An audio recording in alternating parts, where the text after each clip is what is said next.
திமுக அதிமுக சேர்ந்து என்னை முதல்வராக்க அணுகினார்கள் என்கிறார் திரு திருமாவளவன் அவர்கள்.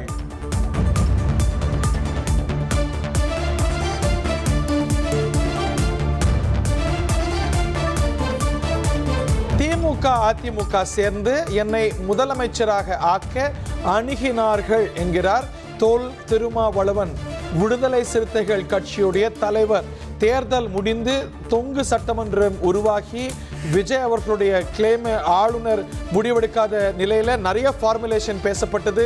இது பற்றியும் யூகிக்கப்பட்ட நிலையில திமுக அதிமுக சேர்ந்து என்னை முதல்வராக்க அணுகினார்கள் என்பது ஒபிஷியலாகவே தெரிவிக்கிறார் திரு திருமாவளவன். திரு தொல் திருமாவளவன் ஒரு பெரிய விஷயத்தை சொல்லியிருக்கிறார். தொங்கு சட்டமன்றம் உருவானது. திரு விஜய் அவர்கள் ஆளுநர் தன்னை முதலமைச்சராக நியமிக்க கோரினார். ஆளுநர் சில காலம் எடுத்துக்கொண்டார். அதில் தாமதம் பார்த்தோம். இடைப்பட்ட நேரத்தில் வெவ்வேறு பெர்மிட்டேஷன் காம்பினேஷன்ஸில் நிறைய விஷயங்கள் பேசப்பட்டது. அதிமுகவுடைய இந்த குழுவும் கூட இன்னைக்கு பிரிந்திருக்கக்கூடிய குழுவும் கூட என்ன சொன்னாங்க, திரு எடப்பாடி பழனிசாமி அவர்கள் எங்கள்கிட்ட கேட்டுக்கிட்டார், திராவிட முன்னேற்ற கழக ஆதரவோடு திரு எடப்பாடி பழனிசாமி அவர்களை முதல்வராக்கக்கூடிய முயற்சி நடந்தது என்று ஒரு பக்கம் இந்த பெர்மிட்டேஷன் காம்பினேஷன் என்றால், அது ஈடேறலை அப்படிங்கிற சூழல்ல இன்னொரு பெர்மிட்டேஷன் காம்பினேஷனும் கூட பேசப்பட்டது. திமுக அதிமுக ஆதரவோடு திரு திருமாவளவன் அவர்களை முதலமைச்சராக்கக்கூடிய முயற்சி. இது செய்தியாக வந்த நிலையில, ஆர்வமாக இருந்த நிலையில, ஹேசியமாக இருந்த நிலையில, ஆம் இட்ஸ் அபிஷியல், அப்படிப்பட்ட முயற்சி நடந்தது அப்படின்னு திரு திருமாவளவன் பகிரங்கமாக சொல்லியிருக்கிறார். இது பற்றிய விவரங்களோடு செய்திகளோடு ரமேஷ் இணைந்திருக்கிறார். எது யூகமாக இருந்ததோ ஹேசியமாக இருந்ததோ இது பகிரங்கப்படுத்தப்பட்டிருக்கிறது. இது பற்றிய மேலும் விவரங்கள் ரமேஷ். இரண்டு கட்சிகள் சேர்ந்து தன்னை முதலமைச்சராக வர வேண்டும் என்று அணுகினார்கள். அதற்கு நான் உடன்படவில்லை, விசிக உடன்படவில்லை என்ற கருத்தை விசிக தலைவர் திருமாவளவன் பேட்டியின் வாயிலாக அதிகாரப்பூர்வமாகவே தெரிவித்திருக்கிறார். திருமாவளவன் சொன்ன இந்த கருத்து மிக மிக முக்கியமான கருத்தாக தான் பார்க்க வேண்டியிருக்கு. விசிக தலைவர் திருமாவளவன் கொஞ்ச நேரத்துக்கு முன்னாடி செய்தியாளர்களை சந்தித்து விரிவாக பல விஷயங்களை பேசியிருந்தார். அப்போது முதலமைச்சராக நீங்க வரணும் அப்படின்னு உங்ககிட்ட அணுகுனாங்களா அப்படின்னு செய்தியாளர் கேள்விகளை முன் வச்சப்போ அவர் ஒரு விஷயத்தை சொல்லியிருந்தார். முதலமைச்சராக தான் வர வேண்டும் என்று என்னை அணுகியது உண்மைதான், ஆனால் அதற்கு நான் உடன்படவில்லை என்ற கருத்தை மிக அழுத்தமாக மிக உறுதியாக திருமாவளவன் சொல்லக்கூடிய காட்சிகளை பார்க்க முடிகிறது. மற்றொரு பக்கம் ஏன் நீங்க தாமதமா முடிவெடுத்தீங்க என்ற கேள்விக்கு விசிக திமுக கூட்டணியில இருந்தோம், திமுக கூட்டணியில இருந்து கொண்டு நாங்க இன்னொரு கட்சிக்கு நாங்க ஆதரவு தெரிவிக்கும் போது நாங்க நிறைய விஷயங்களை பேசணும், பேசிட்டு தான் முடிவெடுக்கணும், அதற்கான ஆலோசனை கூட்டத்தை நாங்க நடத்தி இருந்தோம், உயர்மட்ட குழுவிலையும் நாங்க அதை தான் பேசணும் அப்படின்னு திருமாவளவன் சொல்லியிருக்கிறாரு. அதே மாதிரி தமிழக வெற்றி கழகத்துடைய அமைச்சரவையில விசிக இடம் பிடித்தால் திமுக கூட்டணியில் இருந்து விலகு வந்துவிடும், அதையும் நாங்க உயர்மட்ட குழு கூட்டத்துல ஆலோசிச்சோம், அதனால நீண்ட ஆலோசனை தான் தாமதத்துக்கு காரணம் என்கிற வகையில திருமாவளவன் ஒரு கருத்தை சொல்லியிருப்பதை பார்க்க முடிகிறது. இதுல மிக முக்கியமாக திமுக அதிமுக சேர்ந்து திருமாவளவனை முதலமைச்சராக கொண்டு வர வேண்டும் என்ற திட்டமிடல் இருந்ததாக பல தகவல்கள் சொல்லப்பட்டு வந்தது. ஆனால் அந்த தகவல் எல்லாமே உறுதிப்படுத்தப்படாத தகவலாகவே இருந்த நிலையில இப்போது திருமாவளவனே அந்த தகவலை உறுதிப்படுத்தியிருக்கிறார் அப்படிங்கிறது மிக முக்கியமான ஒரு கருத்தா பார்க்கப்படுகிறது. அதே மாதிரி திருமாவளவனிடம் நீங்க ஆட்சி அதிகாரத்துல பங்கு அப்படிங்கிற கருத்தை தொடர்ந்து சொல்லிட்டு இருக்கிறீங்க, ஏன் அமைச்சரவையில நீங்க பங்கேற்கல அப்படின்னு சொன்னப்போ ஆட்சி அதிகாரத்தில் பங்கு அமைச்சரவையில் இடம் என்ற விசிகாவின் கோரிக்கை இன்னும் அப்படியே தான் இருக்கு. ஆனா இப்போதைக்கு குடியரசுத் தலைவர் ஆட்சி தமிழ்நாட்டுல வந்துடக்கூடாது அப்படிங்கிற ஒரே எண்ணத்துலதான் தமிழக வெற்றி கழகத்துக்கு நாங்க வெளியில இருந்து ஆதரவு கொடுத்திருக்கிறோம் அப்படிங்கிற செய்தியையும் திருமாவளவன் சொல்லியிருக்கிறார். ரமேஷ், இதன் மூலமாக ரெண்டு வாய்ப்புகளும் பரிசீலிக்கப்பட்டதாக கூறப்பட்ட ஹேசியமாக இருந்த ரூமர்ஸ் என கருதப்பட்ட விஷயங்கள் அலுவல் பூர்வமாக இருக்கிறது. ஒரு வாய்ப்பு திமுகவும் அதிமுகவும் சேர்ந்து திரு எடப்பாடி பழனிசாமியை முதல்வராக்கக்கூடிய முயற்சி.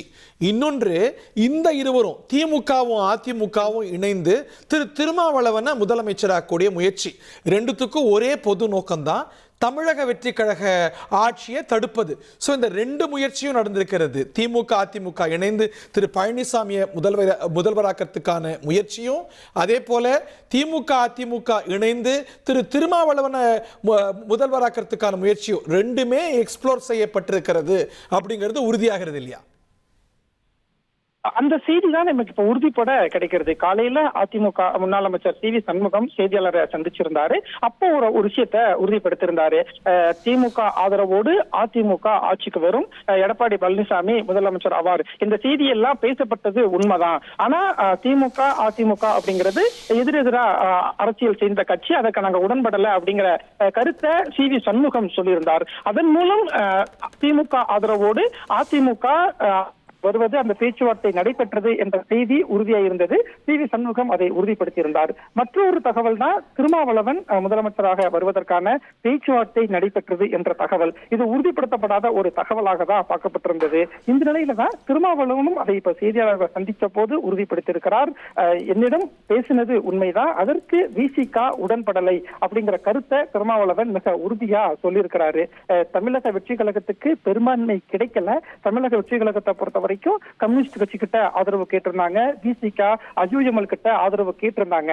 கம்யூனிஸ்ட் கட்சி அவங்க ஆலோசனை எல்லாம் நடத்தி அறிவிச்ச நிலையில திருமாவளவன் அதுக்கு தாமதமாக, அந்த முடிவு தாமதமாகுது அப்படின்னு பல்வேறு விமர்சனங்கள் திருமாவளவன் மீது முன்வைக்கப்பட்டிருந்தது.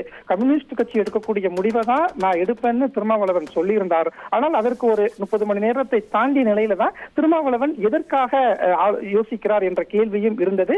அப்போதான் திருமாவளவனையும் முதலமைச்சராக்கக்கூடிய பேச்சுவார்த்தை அரசியல் வட்டாரத்துல இருக்கு, திமுக அதிமுக சேர்ந்து அந்த பேச்சுவார்த்தையில ஈடுபடுறாங்க அப்படின்னு பல தகவல்கள் அரசியல் வட்டாரத்துல பகிரப்பட்டிருந்தது.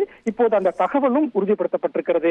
அப்படி பார்க்கும்போது எடப்பாடி பழனிசாமியையும் திருமாவளவனையும் முதலமைச்சராக்க வேண்டும் அப்படின்னு 2 விதமான பேச்சுவார்த்தை நடைபெற்றிருக்கிறது. அந்த பேச்சுவார்த்தை தோல்வியில் முடிஞ்சிருக்கிறது அப்படிங்கறதையும் நம்ம இதுல முக்கியமா பார்க்க வேண்டியிருக்கிறது. பரம எதிரிகளாக ஒரு அரை நூற்றாண்டு காலமாக எதிர் திசையில பிரயாணித்து விட்டு, ஏன் இந்த சட்டமன்ற தேர்தலையும் கூட பால்டாயில் கார்பெட் அப்படின்னு மிக கசப்பான பிரச்சாரங்களை ஒருவர் மீது ஒருவர் வைத்துவிட்டு ஒரு தொங்கு சட்டமன்றம் உருவார சூழல்ல, தாவேகாவுடைய கிளைமை ஆளுநர் இன்னும் அங்கீகரிக்காத சூழல்ல 2 பிரதான கட்சிகளும், திராவிட பெருங்கட்சிகளும், திராவிட முன்னேற்ற கழகமும் அண்ணா திராவிட முன்னேற்ற கழகமும் தமிழக வெற்றி கழக ஆட்சி அமையாம இருக்கிறதுக்கு முதல்ல 2 வாய்ப்புகளையும் பரிசீலிச்சிருக்கிறாங்க. திரு பழனிசாமி அவர்களை முதலமைச்சராக்கக்கூடிய வாய்ப்பும், திரு திருமாவளவனை முதலமைச்சராக்கக்கூடிய வாய்ப்பையும் திமுகவும் அதிமுகவும் சேர்ந்து எக்ஸ்ப்ளோர் பண்ணியிருக்கிறாங்க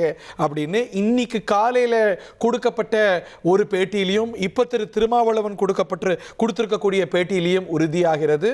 அஃப்கோர்ஸ் இது அவங்க எப்படி 2 கட்சிகளும் அதிகாரப்பூர்வமா ஏத்துக்கிறாங்களா இல்லையாங்கிறத பார்க்கணும். அதே வேளையில 2 தரப்பும் அதை முன்னெடுத்து செல்லல அப்படிங்கிறதையும் பார்க்கலாம். Politicians explore various possibilities. எல்லா வாய்ப்புகளையும் எக்ஸ்ப்ளோர் பண்ணுவாங்க. ஆனா அவங்க அதை செயல்படுத்துறாங்களா அப்படிங்கிறத பார்க்கணும். அதை செயல்பாட்டு வடிவத்துக்கு அவங்க கொண்டு போகல.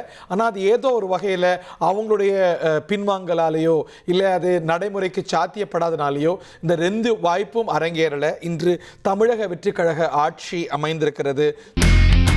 இனி செல்லும் இடமெல்லாம் செய்தி. தந்தை டிவியின் வாட்ஸ்அப் சேனலை ஃபாலோ பண்ணினா செல்ல இருக்கும் இடமெல்லாம் செய்தி. இதோ QR கோட், இப்பவே ஸ்கேன் பண்ணுங்க, ஃபாலோ பண்ணுங்க.